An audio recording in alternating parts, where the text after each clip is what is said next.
Shri Gayatri tours and travels Chardham యాత్ర complete travel plan. Welcome to yours TV. నేను మీ నాగరాజు బైశెట్టిని. ఉమ్మడి ఆంధ్రప్రదేశ్ రాజకీయాల్లో దాదాపు 4 దశాబ్దాల పాటు రాజకీయంగా క్రియాశీలకంగా వ్యవహరించిన మాజీ మంత్రి గాదె వెంకటరెడ్డి అటు వయోభారం ఇటు అనారోగ్యం కారణంగా నిన్నటి రోజు అంటే మే 29న హైదరాబాద్ లో కన్నుమూయడం జరిగింది. మరి గాదె వెంకటరెడ్డి రాజకీయ అరంగేట్రం, రాజకీయంగా ఆయన ఎదుగుదల, రాజకీయాలు ఆయన చేసిన సేవలు, వీటన్నిటిపై డిస్కస్ చేయడానికి ఈరోజు నాతో పాటు ఇట్స్ యూటీవీ స్టూడియోలో ఉన్నారు UTV CEO and managing partner Sivaracharla గారు. హాయ్ శివరాచర్ల గారు. ఓకే, గాదె వెంకటరెడ్డి గారు మనకు ఆయన గురించి తెలుసు. నాకు తెలిసి పర్చూరు నుంచి 3 సార్లు, బాపట్ల నుంచి 2 సార్లు ఎమ్మెల్యేగా చేశారు, 2 సార్లు మంత్రిగా కూడా పనిచేసిన వ్యక్తి. దాదాపు 85 ఏళ్ల వయసు ఆయనకు. ఒకవైపు వయోభారం, మరోవైపు అనారోగ్యం కారణంగా నిన్నటి రోజు మే 29న హైదరాబాద్ ఆయన కన్నుమూయడం జరిగింది. అంటే ఆయన మరణం ప్రస్తుతం ఉన్న ఏపీ రాజకీయాలకు తీరని లోటు అది మనం చెప్పలేము. వయోభారం ఆయన కాస్త దూరంగా ఉన్నారు. సరే, ఆయన గురించి చెప్పుకోవాలంటే మనం ఏం చెప్పుకోవచ్చు? ఈ రోజు గాదె వెంకటరెడ్డి మన మధ్య లేరు. ప్రకాశం జిల్లా వాసిగా దాదాపు నా 10 ఏళ్ల వయసు నుంచి రాజకీయాలు చూస్తున్న మనిషిగా, సో ఉమ్మడి ప్రకాశం జిల్లాలో పెద్ద ఆయన, రాజకీయంగా ఆయన గెలుపోవటంలో అజాత శత్రువు, ఎవరితో కూడా వ్యక్తిగతంగా ఘర్షణలు కానీ లేని మనిషి. సో పెద్ద మనిషి, లాయరు, పెద్ద మనిషిగా గుర్తింపు ఉండదు. ఒంగోలులో బిఎస్సీ ఎల్ఎల్బి అనుకుంటా, ఎల్ఎల్బి. ఒంగోలులో ఉన్నంత కాలం వెంకటరెడ్డి గారు అంటే పెద్ద ఆయన అన్నట్టుగానే ఉండేది. ఆ వయసు రీత్యా కూడా ఆయన ఇప్పుడు తర్వాత కాలంలో వచ్చిన ఎమ్మెల్యేల కంటే కూడా సీనియర్ కావటము, మాట తీరు కూడా పెద్దరికం ఉండటం వల్ల పెద్ద ఆయన ఉండేది. అందరితో కలుపుకోలుతనం ఉండేది. ఆయన ఎక్కడ పోయినా కానీ ప్రతి పార్టీ ఎమ్మెల్యేగా నాయకులతో కూడా అందుబాటులో ఉండేది. Easy going person. పెద్ద వ్యాపారాలు లేవు, పెద్ద ఆస్పరుడేం కాదు, సగటు ఏమంటారు రైతు కన్నా కొంచెం పెద్ద స్థాయి అనుకోండి. కోట్ల రూపాయల ఆస్తులు ఉన్న మనిషి కాదు, పెద్ద వ్యాపారాలు కూడా కాంట్రాక్టర్, బిల్డర్ ఏం కాదు. ఆయన జీవితాంతా రాజకీయం చేశారు. వాళ్ళ పిల్లలు కూడా నాకు తెలిసి ఎవరు వ్యాపారాల్లో పెద్దగా ఏమీ లేరు వాళ్ళు. సో దీనివల్ల ఏంటంటే ఒక సామాన్యమైన అంటే పాతకాలము 1960-70లో కమ్యూనిస్ట్ నాయకులు ఉంటారు, ఈయన కాంగ్రెస్ అయినా కానీ అట్లాగే ఉండి అందరితో కలిసిపోవటం వల్ల ఆయనకు మంచి పేరు ఉండేది జిల్లాలో ఉండేది. సాత్వికం, రాజకీయంగా కూడా సాత్వికుడుగానే భావించాలి మనం. ఒక రైతు కుటుంబానికి చెందిన ఒక మధ్యతరగతి కుటుంబీకుడు అనుకోవచ్చు గాదె వెంకటరెడ్డి గారు. మరి రాజకీయ అరంగేట్రం ఎలా జరిగిందంటారు? అసలు ఆయన రాజకీయాల్లోకి తీసుకొచ్చింది ఎవరు? ఆయన చదువు, ఎడ్యుకేషన్ చెన్నైలో చదువుకోవటం దగ్గర నుంచే వీళ్ళకి రాజకీయ సాన్నిధ్యం అనేది పెరిగింది అనమాట. సో అక్కడ చదువు ఇప్పుడు మీకు ఎంతో రాజకీయ సాన్నిధ్యం పెరిగింది. అక్కడ చెన్నైలో ఆయన బ్యాచ్ లో ఎవరున్నారంటే కరెక్ట్ గా మనకు తెలియదు ఉన్న వాళ్ళల్లో. కానీ ఈయన ఎవరికి సన్నిహితుడు అంటే మనకు రెండో నారాయణరెడ్డి గారు ఆ రోజు కాంగ్రెస్ పార్టీ అధ్యక్షుడిగా చేస్తున్నారు. తర్వాత వీళ్ళ బంధుత్వం కూడా ఉంది చీరాల దగ్గర వాళ్ళ. ఒక అంటే మీరు ఒక రాజధానిలో ఉన్నప్పుడు ఆటోమేటిక్ గా మీకు రాజకీయంగా చైతన్యం కలుగుతుంటది. మీరు చుట్టుపక్కల ఉన్న వాళ్ళు రాజకీయ పార్టీ పిల్లలు కానీ ఉంటుంది కదా, అలాంటి చైతన్యం చదువుకోవడం, అందులో లాయర్ గా చదవటం వల్ల ఏంటంటే ఆ రాజకీయ చైతన్యం అక్కడ ఉంది. ఈయన కూడా నేను పోవాలనుకోవటం, ఆయనకు అవకాశం వచ్చింది దాదాపు 27 ఏళ్ల వయసులోనే. 1960లోనే తొలి ఎన్నికల్లోనే ఆయనకు అవకాశం రావడం జరిగింది అనమాట. ఆ అవకాశం రావడంతోనే ఆయన మొదటిసారి పర్చూరు నియోజకవర్గం నుంచి పోటీ చేయటము, గెలవటం కూడా జరిగింది. అసలు పర్చూరు నియోజకవర్గం అంత ముందు అంటే ఈ రోజు కులాలు ఉన్నాయి కానీ మొదటి నుంచి కూడా పర్చూరు నియోజకవర్గంలో కుల ప్రభావం కాదు, కులాల పరంగా చూసుకున్నప్పుడు చౌదరీస్ది మొదటి నుంచి వాళ్ళే ఎక్కువ ఉండేవారు. కొల్లా వెంకయ్య గారు కమ్యూనిస్ట్ పార్టీ తరఫున గెలిచారు, తర్వాత ఇంకో ఆయన గెలిచారు. అందరూ కూడా మధుకూరు నారాయణరావు గారు వీళ్ళందరూ కూడా ఏంటంటే చౌదరులకు బాగా డామినేషన్ ఉన్నది. పర్చూరులో అసలు కుల ప్రభావము, కుల గొడవలు అనేది ఈ మధ్య వరకు కూడా ఎక్కడ మనం చూడము, కానీ వాళ్ళ లీడర్షిప్ లో ఎక్కువ నడుస్తూ ఉండేది. అలాంటి అక్కడ దగ్గర గాదె వెంకటరెడ్డి అని 1967లో రావటంతో ఆయన గెలవటం జరిగింది. అంటే ఇక్కడ గాదె వెంకటరెడ్డి గురించి మనం చెప్పుకోవాలంటే ఒక మంచి వ్యక్తి, అజాత శత్రువు అని మీరే అన్నారు అన్నమాట. 1967 తొలి అరంగేట్రంలోనే విజయం సాధించిన ఆయన ఆ తరువాత 1991 వరకు కూడా విజయం అనే రుచే చూడలేదు. ఆయన అటువైపు వెళ్ళలేదు. ఎందుకు? మళ్ళీ 1991 ఎన్నికల్లో బైపోల్ అనుకుంటా పర్చూరులో ఉప ఎన్నికల్లో దగ్గుబాటి వెంకటేశ్వర గారు ఎంపీగా వెళ్తే ఈయన గెలిచారు. ఎందుకు అంత గ్యాప్ వచ్చిందంటారు? అసలు ఏం జరిగింది? 2 కారణాలు ఉన్నాయి. మీరు పర్చూరు నుంచి ఆయన ఓడిపోయింది ఇప్పుడు చూసుకున్నా కానీ ఒకసారి మొదటిసారి అంటే ఆయన పోటీ చేసిన 2 ఎన్నిక 1972 కేవలం 310 ఓట్లతో ఓడిపోయినాడు. ఆ తర్వాత 99లో 2085 దగ్గుబాటి వెంకటేశ్వర గారు మొదటిసారి పోటీ చేసినప్పుడు 1000 ఓట్లతో ఓడిపోయారు. 99లో 2200 ఓట్లతో ఓడిపోయారు. 1000, 2000 తప్పితే ఆయన 5-6 వేలతో ఎప్పుడు కూడా ఓడిపోలేదు అన్నమాట. 2000, 1000 అనేది చాలా తక్కువ మార్జిన్. ఒకటి ప్రధానంగా ఏంటంటే ఇక్కడ నియోజకవర్గంలో చౌదరీస్, కాపులు ఇద్దరు కూడా ఎక్కువ సంఖ్యలో ఉన్నారు. రెడ్లు కూడా ఎక్కువ కాపులు ఉంటారు. ఉన్న కులాలలో దళితుల తర్వాత కాపులు ఎక్కువ మంది ఉంటారు, తర్వాత రెడ్లు, చౌదరీస్ ఉన్నారు. వీళ్ళంతా మధుకూరు నారాయణరావు గారు ఈయనకి ప్రధాన ప్రత్యర్థి కావడం ఇతనికి చాలా ఇబ్బంది వచ్చింది. మధుకూరు నారాయణరావు గారు పెద్ద మనిషి, ఈయనకన్నా 5-6 ఏళ్ళు, ఒక 4 ఏళ్ళు పెద్దగా ఉంటారు. ఆయన అదే మన పర్చూరు నియోజకవర్గం వీరానపాలెం గ్రామ సర్పంచ్ గాను, తర్వాత పర్చూరు సమితి అధ్యక్షుడిగాను పనిచేస్తూ 1962లో కాంగ్రెస్ పార్టీ అభ్యర్థిగా పోటీ చేసి ఓడిపోయినారు. కానీ 60 ఏళ్ళు ఆయన టికెట్ రాపని ఆయన గాదె వెంకటరెడ్డికి సహకరించారు. 72కి వచ్చేసరికి ఇంకా నాకు రాజకీయ జీవితం ఉండదేమో అనుకొని ఆయన ఏం చేశారంటే ఆయన ఇండిపెండెంట్ గా వచ్చి పోటీ చేయడం మొదలుపెట్టారు. 72 ఎన్నికల్లో యుద్ధం జరిగింది. మీకు మనకు దాదాపు ఈరోజు ఎవరికి గుర్తుండకపోవచ్చు. సోపిరాలని చిన్నగంజంలో ఒక పంచాయతీ, ఇప్పుడు ఒక 22,800 ఓట్లు ఉంటాయి. అక్కడ బాగా కాపులు ఎక్కువ ఉండే నియోజకవర్గం. తుమ్మలపెంట వెంకటేశ్వర గారని, పెద్ది రామారావు గారు ఆ ఊర్లో పెద్దలు ఉండేవాళ్ళు అప్పుడు. తర్వాత మా అందరికీ తెలిసిన పర్వతరెడ్డి ఆనంద్ అని ఒంగోలు నుంచి ప్రజారాజ్యం తరఫున పోటీ చేస్తున్నారు కదా, వాళ్ళ ఫాదర్ పర్వతరెడ్డి నరసింహారావు గారు, వీళ్ళంతా కూడా సోపిరాల గ్రామం సంబంధించిన వాళ్ళు. ఈ సోపిరాల గ్రామం వన్ సైడెడ్ గా మద్దుకూరు నారాయణరావు గారికి సపోర్టెడ్ గా నిలబడింది.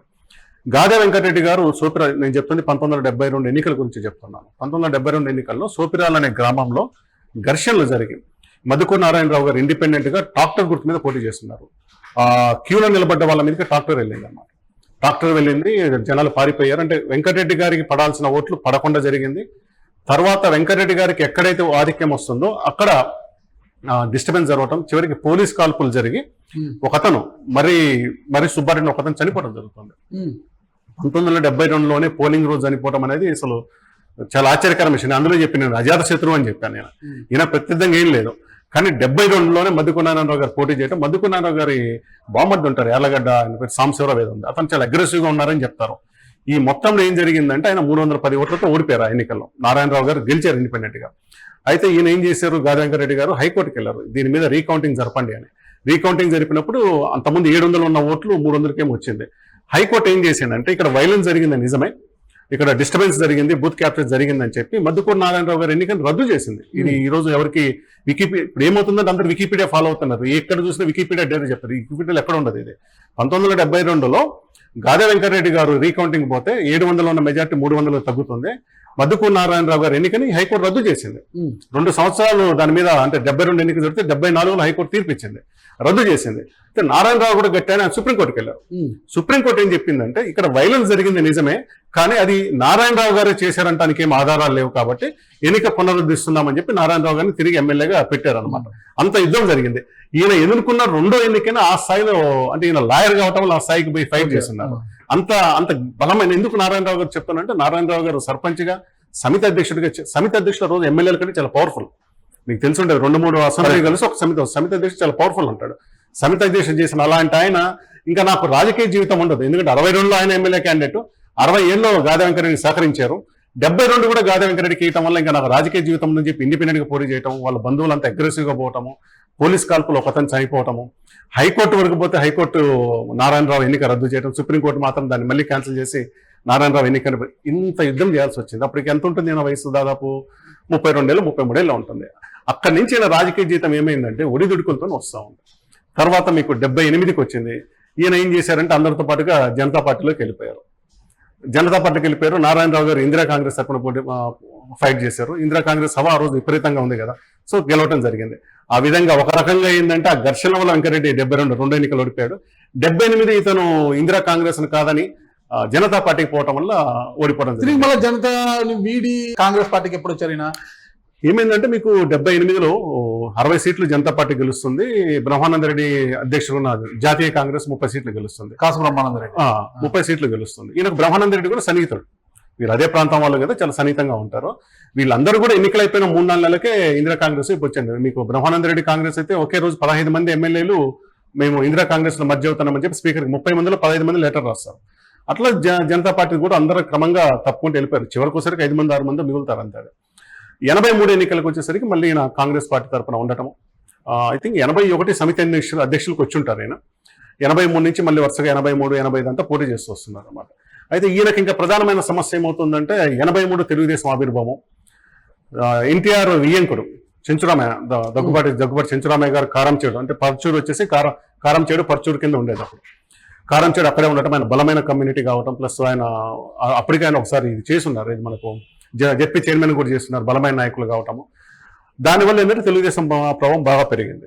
అయితే 83 ఎన్నికల్లో ఎన్టీఆర్ గారు అల్లుడు దగ్గుపాటి వెంకటేశ్వరరావు గారు ఎన్నికల్లో పోటీ చేయలేదు. ఎన్నికల కార్యక్రమాలు చూసుకున్నారు. చంద్రబాబు నాయుడు గారు కాంగ్రెస్ తరపున చంద్రగిరిలో పోటీ చేశారు, కానీ వెంకటేశ్వరరావు గారు ఎన్టీఆర్తో వాళ్ళ మామగారితో ట్రావెల్ చేస్తూ ఎన్నికల పనులు చూసుకున్నారు, ఆయన పోటీ చేయలేదు. వీళ్ళ బంధువు దగ్గుపాటి చౌదరి అనేట ఆయన పోటీ చేసిన జరిగింది. సో ఆ విధంగా దగ్గుపాటి ఫ్యామిలీ అసెంబ్లీకి రావడం మొదలైంది. అయితే ఈ దగ్గుపాటి చౌదరి గారు ఏం చేశారంటే, మనం ఈ మధ్య చనిపోయిన భాస్కర్ రావు గారి గురించి చెప్పుకున్నాం కదా, ఒక నెల ముఖ్యమంత్రి అని. ఈయన భాస్కర్ రావు గారి వర్గంలోకి వెళ్ళారనమాట. భాస్కర్ రావు గారి వర్గంలో వెళ్ళటం వలన నెక్స్ట్ ఎన్నికలు 85కి వచ్చేసరికి ఇంకా నేరుగా దగ్గుపాటి గారే రావటం జరిగింది అక్కడ. ఈ మధ్యలో దగ్గుపాటి 83లో ఆయన పోటీ చేయలేదు, కానీ ఎన్నికలైపోయిన 5-6 నెలల తర్వాత మాటూరు ఆ రోజు గెలిచిన గుట్టిపాటి హనుమంతరావు గారు గెలిచున్నారు. ఆయనతో రాజీనామా చేసి గుట్టిపాటి రవి వాళ్ళ పెద్దనాన్న నర్సయ్య గారు తండ్రి హనుమంతరావు గారు, ఆయన ఏం రాజీనామా చేయించేసి మాటూరు నుంచి దగ్గుపాటి గారు ఫస్ట్ టైం ఎమ్మెల్యే అయ్యారు. ఇది 83లో ఆయన పోటీ చేయలేదు, కానీ తర్వాత రాజీనామా చేయారు. గుట్టిపాటి హనుమంతరావు గారేమో జెడ్పీ చైర్మన్గా వెళ్ళి ఉన్నారు అనమాట. సో 85 సొంత బంధువు నాదెళ్ల వర్గంలో పోవడంతో ఈయన సొంత నియోజకవర్గంలోకి వచ్చి ఇక్కడి నుంచి పోటీ చేయడం జరిగింది. ఇంకా అక్కడి నుంచి దగ్గుపాటి వర్సెస్ గాదె వెంకరెడ్డి అన్నట్టుగా మనకు 2099 ఎన్నికల వరకు జరుగుతూ వచ్చిందనమాట. అదే దగ్గుపాటి వల్లనే మళ్ళీ ఎమ్మెల్యే కాగలిగాడు. ఎలా అయ్యాడంటే 83లో ఓడిపోయాడు, 85లో 1000 ఓట్లతో ఓడిపోయినాడు.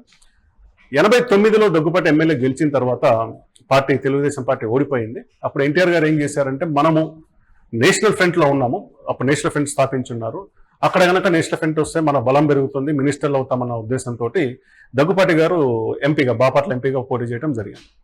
బాపట్ల ఎంపీగా చేయడం ఆయన అక్కడ కూడా 1100 ఓట్లతోనే గెలిచారు ఆయన. ఆ జరిగిన బై ఎలక్షన్లో మళ్ళీ గాదె వెంకటరెడ్డి అంటే వరుసగా 67 నుంచి పోటీ చేస్తూనే ఉన్నారు. 60లో గెలిచిన తర్వాత 5 సార్లు ఓడిపోయారు. 90 ఓట్ల ఆయన అదృష్ట దేవత వరించి ఆయన గెలవటం జరిగింది. గెలిచినమ్మట ఆయన సీనియారిటీ అందరికి సన్నిహితుడు కావటం వల్ల ఆయనకి ఎక్సైజ్ అండ్ ప్రొవిషన్ మినిస్టర్ ఇవ్వడం జరిగింది. ఆ విధంగా 67 తర్వాత 91 ఎన్నికల తర్వాత ఆయన మళ్ళీ గెలవగలిగారు. పర్చూరు అనేది ఆయన రాజకీయ అరంగేటంలో విజయాన్ని ఇచ్చింది ఆయనకు. అక్కడ 3 సార్లు గెలిచారు, మంత్రిగా కూడా చేశారు. బాపట్లకి ఎందుకు షిఫ్ట్ అయ్యారు ఆయన? సో అది కారణం ఏంటంటే, మనకు నియోజకవర్గాల పునర్విభజన జరుగుతున్నప్పుడు దానికన్నా ముందే దగ్గుపాటి వెంకటేశ్వరరావు గారు ఎన్టీఆర్ తో పాటు ఉన్నారు, తర్వాత లక్ష్మీపాటి వర్గాలు ఉన్నారు. ఆ తర్వాత సైలెంట్ అయిపోయారు. 99 ఎన్నికలు ఆయన ఎక్కడ చేయలేదు. తిరిగి రాజకీయంగా రావాలనుకున్నప్పుడు మేడం పురంధేశ్వరి గారు దగ్గుపాటి గారు రావాలనుకున్నప్పుడు వాళ్ళు కాంగ్రెస్ పార్టీలోకి రావటము. వాళ్ళు అడిగింది ఏంటంటే ఎంపీ ప్లస్ ఎమ్మెల్యే కావాలని అడిగారు. సో సొంత నియోజకవర్గం మాకు కావాలని అడిగారు అనమాట. పరుచూరు బాపట్ల రెండు కూడా కనెక్టివిటీ ఎక్కువ ఉంటుంది, కలిసిపోయి ఉంటాయి, గ్రామాలు మండలాలని కూడా కలిసిపోయి ఉంటాయి. అప్పుడు రాజశేఖర రెడ్డి గారు చెప్పారు, నువ్వేం భయపడకు, నేను గెలిపించే బాధ్యత నాది అని చెప్పి గాదె వెంకరెడ్డి గారిని పక్కనున్న పొరుగునున్న బాపట్లకు పంపించేసి దగ్గుపాటి గారికి పరుచూరు ఇవ్వడం జరిగింది. ఆ విధంగా ఈయన జిల్లా మారారు, కానీ డిస్టెన్స్ అయితే 10-20 కిలోమీటర్ల నియోజకవర్గం 2 ఆనుకొని ఉంటాయి అనమాట. అక్కడికి పోయారు. అక్కడ ఉన్న చీరాల గోవర్ధన్ రెడ్డి లాంటి వాళ్ళ సహకారంతో గెలవడం జరిగింది. అక్కడ 2004, 2009లో మంత్రిగా కూడా చేశారు కదా ఆయన. అవును, ఈయన మంత్రిగా చేస్తున్నారు. దగ్గుపాటి గారికి ఇక్కడ మంత్రి రాలేదు, ఆయన వస్తుంది అనుకున్నారు, ఆయనకు రాలేదు. సెంట్రల్ లో తర్వాత వచ్చింది పురంధేశ్వర్ గారికి. అయితే ఈ ఎన్నికల్లో గాదె వెంకటరెడ్డి గారికి అదృష్టం ఉంటే ఈయన గెలుపు ఇంకొకటి దురదృష్టం అయింది. ఆయన కూడా వెంకటరెడ్డి, గుదిబండి వెంకటరెడ్డి గారు, ఆయన కూడా చాలా పెద్ద మనిషి. 2016లో 15లో చనిపోయారు. దుగ్గిరాల నుంచి 4 సార్లు ఎమ్మెల్యే గెలిచారు. ముఖ్యంగా 89, 94, 99, 2004 అంటే టీడీపీ సునామీలో కూడా కోస్తా ప్రాంతంలో గెలిచిన అతి కొద్ది మంది కాంగ్రెస్ ఎమ్మెల్యే ఆయన 2004లో ఖచ్చితంగా మినిస్టర్ కావచ్చు. ఆయన కూడా చాలా పెద్ద మనిషి. దుగ్గిరాల మీకు అంతా రైతాంగ ప్రాంతము, అక్కడ ఉన్న పసుపు బోర్డు ఇవన్నీ మీకు తెలిసి ఉంటాయి. ఆయన ఖచ్చితంగా కావాల్సిన టైంలో ఏమైందంటే గాదె వెంకటరెడ్డి టెక్నికల్ గా బాపట్ల కంటే అప్పుడు గుంటూరు జిల్లా పోవటం వల్ల గుంటూరు జిల్లాలోకి ఎంతమంది మంత్రులు కావాలన్నప్పుడు కన్నా లక్ష్మీనారాయణ ఆల్రెడీ ఉన్నారు, ఈయన వచ్చారు కాబట్టి గుదిబండి వెంకటరెడ్డి గారికి మంత్రి పదవి లేకుండా పోయిందనమాట. చాలా బాధపడతారు. ఆయన చాలా మంచి పని ఉంది. మీకు మంగళగిరి నుంచి ఆ రూట్ లో పోయేటప్పుడు చాలా చోట కూడా మీకు కెనాల్స్ మీద ఏమంటారు కల్వర్టలు కట్టేయటము, చాలా ఆ నీటి మీద చాలా బాగా పనిచేస్తుంది. మంచి నాయకుడు ఆయన. అరే మా నాయకుడు కాలేకపోయాడని బాధ ఆయనకు మిగిలిపోయింది. మరి రాజశేఖర రెడ్డి గారు మంచి గుర్తింపుని ఇచ్చారు. బాపట్లకు వెళ్ళు, నేనున్నా, నేను గెలిపించుకుంటానన్నారు, గెలిపించుకున్నారు, మంత్రి పదవి కూడా ఇచ్చారు కదా ఆయనకు. మరి మళ్ళీ గాదె వెంకటరెడ్డి ప్రయాణం అంటే 2009 సెప్టెంబర్ 2 రాజశేఖర రెడ్డి మరణం తర్వాత ఆయన ప్రయాణం ఎలా సాగింది అంటే, రాజశేఖర రెడ్డితో ఉన్న అనుబంధం జగన్ తో కలిసి రాలేదు. చాలా మంది సీనియర్స్ జగన్ కు దూరంగా ఉన్నట్టుగానే గాదె వెంకటరెడ్డి గారు కూడా దూరంగానే ఉన్నారు. సో 2014 ఎన్నికలు ఆయన కాంగ్రెస్ లో కొనసాగినారు, కానీ 2014లో ఎన్నికలకు దూరంగా ఉండిపోయారు. ఆయన దూరంగా ఉండిపోయారు అంటే అవకాశం లేదు అనుకుని ఆగిపోయారు. ఆయన అక్కడ ఎన్నికల పోటీ చేయకుండా ఉన్నారు. అయితే 2016లో చంద్రబాబు నాయుడు గారిని కలిసి ఆయన టీడీపీలో చేరుతున్నట్టు ప్రకటించారు. నేను చేరలేదు ఆయన స్పష్టంగా చెప్పాలి. చంద్రబాబు నాయుడు గారిని పబ్లిక్ గా కలిశారు, నేను చేరుతున్నాను లేక ఆయనకు మద్దతు ఇస్తానని చెప్పారు. అయితే మేము చేరలేదని ఇంకోసారి ఎక్కడ అన్నాడు, కానీ ఈ was with TDP for some time. మళ్ళీ 2020 అంటే జగన్మోహన్ రెడ్డి 2019లో గెలిచి సీఎం అయిన తర్వాత 2020లో వాళ్ళు తిరిగి వైసీపీలోకి రావడం జరిగింది. తండ్రి కొడుకులు మధుసూదన్ రెడ్డి వాళ్ళ కొడుకు, ఆయన కూడా టికెట్ అడగటం జరిగింది. వాళ్ళు అప్పుడు ఇవ్వలేకపోయినారు. 2024 ఎన్నికల్లో కూడా ఆయనకు టికెట్ రాలేదు. కానీ ఇప్పుడు తర్వాత ఇన్ఛార్జ్ ఇచ్చారు. ఇప్పుడు పర్చూరు ఇన్ఛార్జి గాది వెంకటరెడ్డి గారి అబ్బాయి మధుసూదన్ రెడ్డి వైసీపీ ఇన్ఛార్జ్ ఉన్నారు. అంటే ఇంత సుదీర్ఘ కాలపడు దాదాపు 4 దశాబ్దాల పాటు రాజకీయంగా చాలా క్రియాశీలకంగా వ్యవహరించిన ఆయన వారసుని అంత బలంగా తీర్చిదిద్దుకోలేదంటారా? అంటే ఆ రోజు రాజకీయం డిస్టర్బ్ అయి ఉంది. ఏంటంటే రాష్ట్ర విభజన, కాంగ్రెస్ పార్టీ ఆల్మోస్ట్ చనిపోయే పరిస్థితిలో ఉంది, వైసీపీ ఉంది, వైసీపీలో వీళ్ళు వెళ్ళలేకపోయినారు. దానివల్ల ఏంటంటే ఇప్పుడు అదే 2014లో వైసీపీ టికెట్ వచ్చి గెలిచే వాళ్ళేమో చెప్పలేము. లేక వెళ్ళలేదు కదా వీళ్ళు, ఎందుకు వెళ్ళలేకపోయారంటే అంటే పెద్దకాలం పాతకాలం కాంగ్రెస్ నాయకులందరూ కాంగ్రెస్ ఉండిపోయినారు, ఈయన కూడా ఉండిపోయినాడు అంతే. వేరే ప్రత్యేకమైన కారణం లేదు. ప్లస్ ఇంకోటి ఏంటంటే వీళ్ళకు డిఎల్ రవీందర్ రెడ్డి, మైదుకో డిఎల్ రవీందర్ తోటి వీళ్ళ రెండో కొడుకు అనుకుంటారు అబ్బాయి రవీందర్ రెడ్డి గారు అమ్మాయిని చేసుకున్నారు. అవి వాళ్ళిద్దరి మధ్యలో ఆ బంధుత్వం కూడా ఉంది. రవీందర్ రెడ్డి కూడా మొదట్లో జగన్కి వ్యతిరేకంగా ఉన్నారు కదా, అది కూడా కారణం ఉండొచ్చు. అంటే జగన్మోహన్ రెడ్డి వైసీపీ పెట్టిన తర్వాత ఎంపీ పదవికి రాజీనామా చేసి బై ఎలక్షన్ చేసినప్పుడు ఆ రోజు డిఎల్ రవీందర్ రెడ్డి కాంగ్రెస్ తరఫున క్యాండిడేట్, టీడీపీ తరఫున మైసూర్ రెడ్డి గారు చేశారు. అది కూడా కొంచెం కారణం ఉండొచ్చు అనమాట. 2009లో కాంగ్రెస్ పార్టీలో కంటిన్యూ అయినప్పటికీ 2014 నుంచి గాది వెంకటరెడ్డి పేరు పెద్దగా వినిపించలేదు. ఎక్కడ ఎన్నికల పోటీ చేయలేదు కాబట్టి ఇంకా వినిపించలేదు. అంటే అంత క్రియాశీలక రాజకీయాల్లో ఉండి 4 దశాబ్దాలు కదా, 2 సార్లు మంత్రి చేశాడు, 5 సార్లు ఎమ్మెల్యేగా చేసినా కూడా ఎందుకు అంతగా పేరు వినిపించకుండా పోయింది? చాలా మంది ఇప్పుడు మనము రాజకీయాలు దూరంగా ఉన్నా కూడా వాళ్ళ పేర్లు ఇప్పుడు స్మరిస్తూనే ఉంటాం మనము. బత్తుల బ్రహ్మానంద రెడ్డి ఒక ఆయన ఉన్నారు, ఈ రోజు కూడా ఉంటారు. బత్తుల బ్రహ్మానంద రెడ్డి రాజకీయంగా పెద్ద బలమైన నాయకుడు కాదు, కానీ ఆయన వాయిస్ చాలా బలమైన మనిషి, కూడా పెద్ద మీసాలు పెట్టుకొని ఉంటారు. 1994లో ఇప్పుడు ఏం చెప్పాను మీకు, పర్చూరు నుంచి ప్రతిసారి క్యాండిడేట్లు మారుతా ఉన్నారు. టీడీపీలో ఫస్ట్ 83లో దగ్గుబాటి చౌదరికి నాదెండ్ల వర్గం పోయా, 85 వెంకటేశ్వర గారు వచ్చా, 89లో ఆయన గెలిచిన తర్వాత మళ్ళీ 90 ఓట్ల ఎంపీగా పోయినారు. మళ్ళీ బై ఎలక్షన్ లో అప్పుడు దామచల ఆంజనేయులు గారిని తీసుకొచ్చారు. ఆయన ఇండస్ట్రియలిస్ట్, అప్పుడు అంత రాజకీయంగా లేరు. కొండపల్లి నియోజకవర్గానికి సంబంధించిన దామచల ఆంజనేయులు తీసుకొస్తే ఆయన మీద స్థానికేతడుగా కాంగ్రెస్ పార్టీ అధికారం ఉన్నట్టు ఏ కారణంతో ఆయన గెలవడం జరిగింది. 94 వచ్చేసరికి మళ్ళీ కొత్త క్యాండిడేట్ బత్తుల బ్రహ్మానంద రెడ్డి అని, రాజకీయంగా పెద్ద బలమైన వ్యక్తి ఏం కాదు, కానీ వాయిస్ బాగుంటుంది, ఊరూరికి ప్రచారం చేస్తాడు. దగ్గుపాటి గారు ఆయన తీసుకొచ్చారు.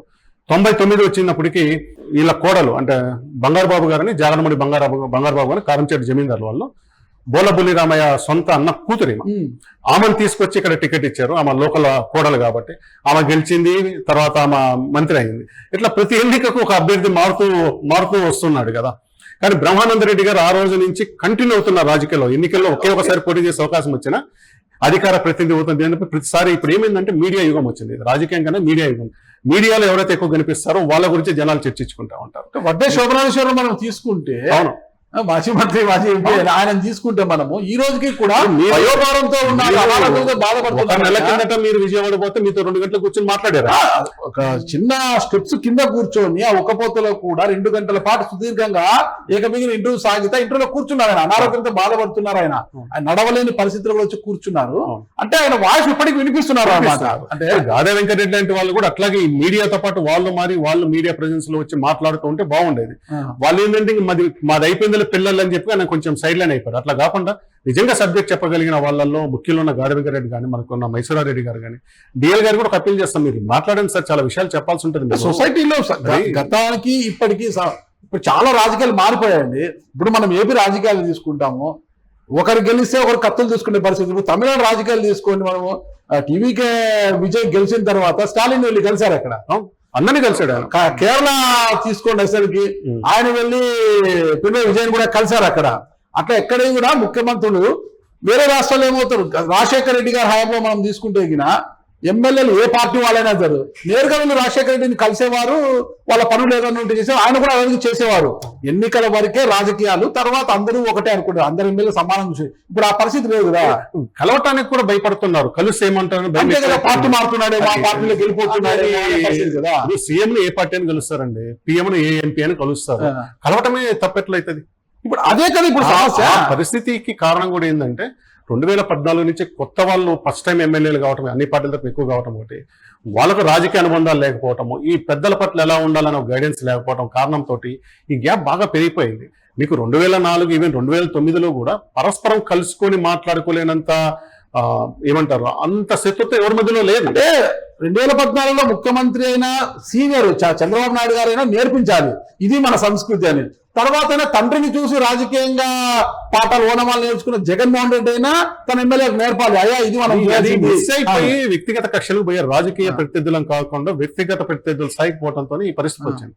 మీకు జేసీ దివాకర్ రెడ్డి చూస్తే 99లో కానీ 2004-2009లో ఆయన శాసనసభ జరుగుతుంటే కాంగ్రెస్ ఆఫీసులో కానీ టీడీపీ ఆఫీసులోకి ఎక్కువ పోతాడు, టీడీపీ ఆఫీసులో పోతాడు, పోయి గంటల సేపు మాట వాళ్ళ మీద జోకులేసి వస్తాడు. అది ఏమైతుందంటే దివాకర్ రెడ్డి లాంటి వచ్చి మాట్లాడుతున్నప్పుడు కొంచెం వాతావరణం చల్లబడుతుంది.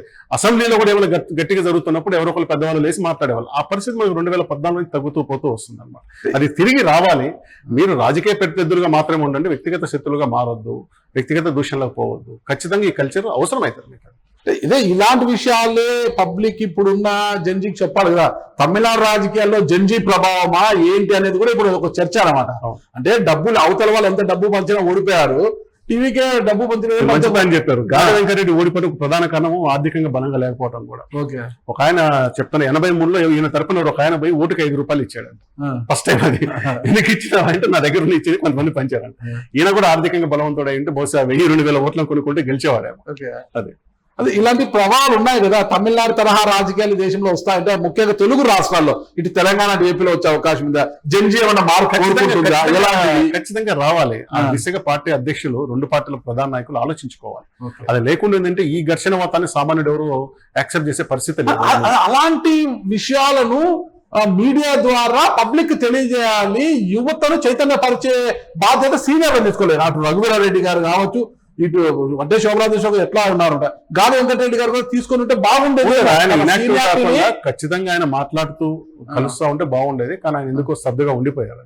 ఇప్పటికీ చాలా మంది సీనియర్ రాజకీయ నాయకులు పదవులు, ఇప్పుడు మీరు అన్నారు బిఎల్ రవీంద్రారెడ్డి గారు అన్నారు, మైసూర్ రెడ్డి గారు అన్నారు, మీడియా వాళ్ళ దగ్గరికి వెళ్తే తప్పితే మాట్లాడే పరిస్థితి లేదు. మీడియాతో కూడా వాళ్ళు ఓపెన్ పూర్తిగా మాట్లాడారు, మనసిప్పి మాట్లాడాలని. ఏమైతుంది రికార్డ్ చేయండి చరిత్ర, అంతే కదా. మనం 72 గురించి ఎన్నిక నుంచి మాట్లాడకపోతే మీకు పర్చుల్లో ఏం జరిగింది, గాద వెంకటరెడ్డి ఎలాంటి ప్రత్యర్థిని ఎదుర్కొన్నారు ఎలా తెలుస్తుంది, మధుకు నారాయణరావు గారు ఎంత బలంగా రాజకీయ ఎలా తెలుస్తుంది చెప్పాలి. మనం తెలిసిన విషయాలు మాట్లాడుతుంటే కరెక్ట్ వస్తుంది. ఇదే సందర్భం ఇంకో విషయం కూడా, విజయ్ గెలిచినప్పుడు దాదాపు 5 చోట్ల జనరల్ సీట్లో నుంచి రిజర్వ్డ్ దళితులకు సీట్లు ఇచ్చారని చెప్పి ఒకటి ఉంది. అసలు మన పక్కన ఇదే పర్చూరు వచ్చే బాపట్ల లోక్సభ పరిధిలో కాంగ్రెస్ పార్టీ 3 సార్లు ఇచ్చింది. అట్లా 89 సలగల బెంజమిన్, ఆయన మీద వెంకయ్యనాయుడు బీజేపీ తరఫున టీడీపీ మద్దతు వెంకయ్యనాయుడు పోటీ చేశాడు. బెంజమిన్ గారు దళితుడు, ఆయన గెలిచాడు, ఒక జనరల్ సీట్లో నుంచి గెలిచాడు. మనకు అది మనం ఎక్కడో తమిళనాడు చెప్తాను. 89లోనే ఇక్కడే జరిగింది అది. తర్వాత 91లో బెంజమిన్ గారి మీద దగ్గుపాటి గారు కేవలం 1100 ఓట్లతో, అంటే దగ్గుపాటి స్థాయికి ఆయన ప్లస్ కుల ప్రభావం చూసుకున్నప్పుడు భారీ మెజార్టీతో గెలిచి ఉండాలి కదా. లేదు, ఓట్ల ప్రకారం వచ్చి హోరాహోరీ జరిగి 1100 ఓట్లతో గెలిచారు. తర్వాత 96లో విజయేంద్ర ఆర్య అని ఒక ఆయన, ఆయన ఎన్ఆర్ఐ అనుకుంటారు, ఆయన కూడా దళితుడే. ఆయనకంటే వరుసగా 3 సార్లు కాంగ్రెస్ పార్టీ అక్కడ జనరల్ సీట్ నుంచి ఇచ్చింది. తర్వాత సర్వే సత్యనారాయణకి ఇక్కడ ఇచ్చింది కదా. ఈ కల్చర్ అక్కడక్కడ ఉంది, దాన్ని స్ట్రెచ్ చేసి మాట్లాడుతూ ఉంటే ఇది స్ప్రెడ్ అవుతుంది ఎక్కువ. తెలియజేయాలి కదా. నాకు తెలిసి 2012 ఉప ఎన్నికలు అనుకుంటా, ఏపీలో జరిగిన ఉప ఎన్నికల్లో రాయచోట్లో ఉప ఎన్నిక సందర్భంగా పాల్గొన్న రాయుడిని పార్టీ అధిష్టానం రాజశేఖర రెడ్డి గురించి మాట్లాడుతుంటే ఆయన, నేను విమర్శించలేను రాజశేఖర రెడ్డిని, నా వల్ల కాదు, నేను విమర్శించలేను, నాకు ఆయనకేం శత్రుత్వం లేదు, ఎందుకు విమర్శించాలని తప్పుకున్నాడు. ఆ తర్వాత ఆయన రాజకీయ అందరూ తెలుసు ఎండ్ అయిపోయింది. ఆయన కొడుకులు కూడా రాలేకపోతున్నారు. ఇప్పుడు అదే కదా పరిస్థితి. అలాంటి విషయాలన్నీ కూడా ఇప్పుడు యువతకు, యువకులకు తెలియజేయాలి. విషయాలను తెలియజేసి నాటి రాజకీయ పరిస్థితులు ఎలా ఉండేటివి, నేటి రాజకీయ పరిస్థితులు ఎలా ఉన్నాయి ఏంటి అనేది కూడా తెలియజేయాలని చాలా మంది సీనియర్లు ముందుకు వస్తే బాగుంటుంది. మంచి పరిణామం అది. ఆ విధంగా వస్తే రావాలని ఆశిద్దాం. చూద్దాం. గాద వెంకటరెడ్డి గారి మరణంతోనైనా కొంతమంది సీనియర్లు తన సీనియారిటీని అంతా కూడా జోడించి ఇప్పుడున్న యువకులకు ఏదైనా మంచి విషయాలు రాజకీయంగా చైతన్యపరచడానికి మంచి విషయాలను తెలియజేస్తారేమో వేచి చూద్దాం. శివరాచార్య గారు, థ్యాంక్ యూ అండి. నమస్తే.